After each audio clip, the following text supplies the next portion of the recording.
How important is attic and crawl space in a home inspection? Crawl space is definitely probably the most. Crawl space tells the story of the house a lot of times. A lot of things can look very pretty until you get underneath the house. And that's where we're going to find most of your structural issues, plumbing issues, even some electrical issues, or the rodents in the crawl space.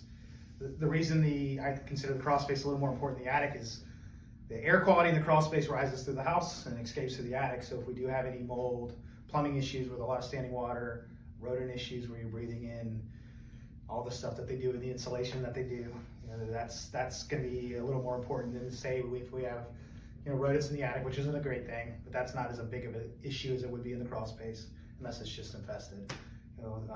The air quality in the attic, if we have some moderate condensation standing on the roof decking, some mildew, things of that nature, that's not the worst thing in the world, again, because everything's rising out of the attic. So I would say on between those two, the crawl space I would say is definitely the most important part of that. But the attic can also tell us what's going on with the roof, looking at the roof decking underneath it. Are there any leaks? Are there any leaks around any chimneys, things of that nature? That would be the most important part about looking at the attic. And obviously making sure the framing and the structure of the roof looks good too.